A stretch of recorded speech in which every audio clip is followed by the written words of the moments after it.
gregos.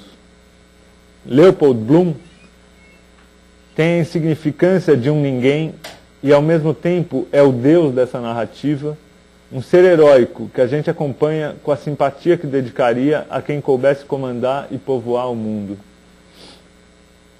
Também seus atos, cada mínimo gesto sobre o qual lemos nesse dia tão detalhado, o modo como ele prepara o café da manhã, alimenta o gato, compra um sabonete de limão e toma banho, conversa sobre banalidades com seus conterrâneos, é seduzido por uma mulher na praia, esquece a chave e tem que pular o muro quando volta para casa. Cada mínimo gesto tem em sua pequenez o potencial de transformar uma vida inteira. E não se trata apenas de uma potencialidade incumprida. Ao final desse dia cansativo e aparentemente despojado de interesse, a vida desse homem não será mais a mesma. Não seria exagero se alguém dissesse que esse é o dia mais importante na vida de Leopold Bloom. O ponto de partida é uma tríade de personagens. Leopold Bloom, o herói equivalente ao guerreiro Ulisses, que na versão grega se demora para retornar a Ítaca depois da Guerra de Troia. Molly Bloom, a mulher de Leopold, que faz às vezes tanto de Penélope, a esposa que fielmente aguarda o retorno de Odisseu, quanto de Calipso, a amante que o mantém cativo durante 7 anos depois da guerra. E Stephen Dedalus, representando o filho do casal, Telêmaco, que parte em busca do pai quando Penélope está prestes a sucumbir diante de seus tantos pretendentes. Stephen Dedalus é sabidamente o alter ego de James Joyce. O alter ego de James Joyce à época narrada, né? O protagonista de seu romance anterior, muito autobiográfico, Retrato do Artista Quando Jovem. Não só nos traços e nas circunstâncias, esse sujeito se assemelha a Joyce, mas também, ainda que de uma maneira imatura e incipiente, em sua concepção de arte. É de Stephen Dedalus uma imagem interessantíssima citada já no início do livro, a metáfora da arte irlandesa como o espelho partido de uma criada. Nada nos custa ampliar a imagem e considerá-la uma boa metáfora de todo o fazer literário naquele momento. O espelho partido, a impossibilidade de refletir o mundo sem uma cisão, sem uma fratura. No monólogo de Stephen, tendendo sempre à hiperconsciência, se revelam alguns dos paradigmas do livro e da literatura autorreflexiva dos nossos tempos. Por exemplo, a noção do pensamento como pensamento do pensamento. A alma, pensa Stephen, é de certa maneira tudo que existe. A alma é a forma das formas. Também nele há um ligeiro indício de consciência de sua condição insuperável de personagem. Estou preso nesta cena ardente, pensa Stephen, e assim se revela sua noção de estar submetido a um domínio soberano, confinado em um labirinto de múltiplos enigmas e múltiplos rumos possíveis, verdadeiros e falsos, sujeito às vicissitudes construtivas de uma obra de arte. Paradoxalmente, ele, como alter ego de Joyce, será o autor dessa mesma obra, começando a escrevê-la mais tarde, em 1914.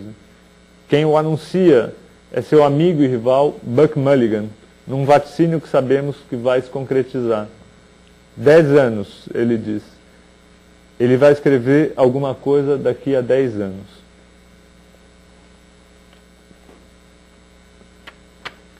No plano raso da vida familiar, se é que há algum plano raso num livro como esse, Stephen sente uma culpa que o assola. Recusou-se a se ajoelhar e rezar ao lado da mãe agonizante.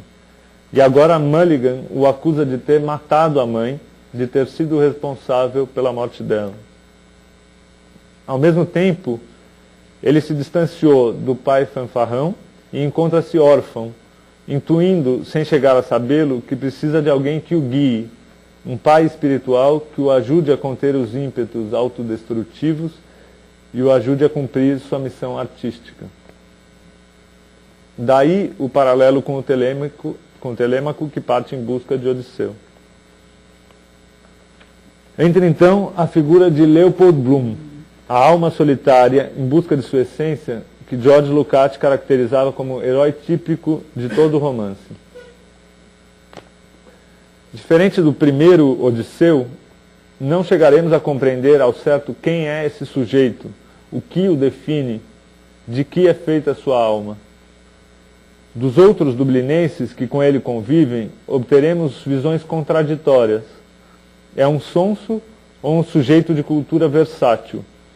Um artista ou um simples corretor de publicidade?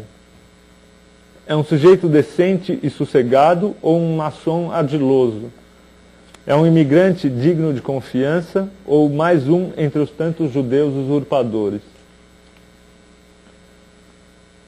Do convívio com Molly, que o trai nesse mesmo dia enquanto ele passeia pela rua, não podemos concluir se ele é um corno injustiçado ou um marido relapso, pouco cumpridor de seus pressupostos.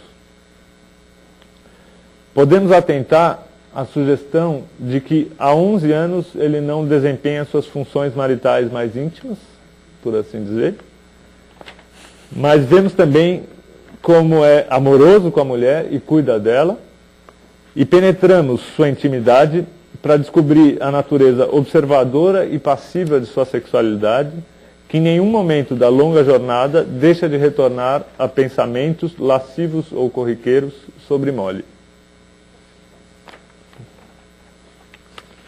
11 anos não é um período qualquer. 11 anos antes morreu seu filho homem, Rudy, 11 dias depois de ter nascido.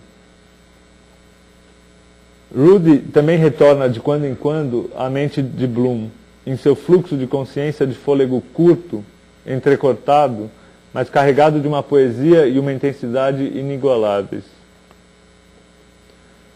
Embora Bloom seja um bom pai para Millie, sua filha de 15 anos, é na figura desse filho morto que se desvela seu desejo frustrado, sua paternidade potencial adormecida.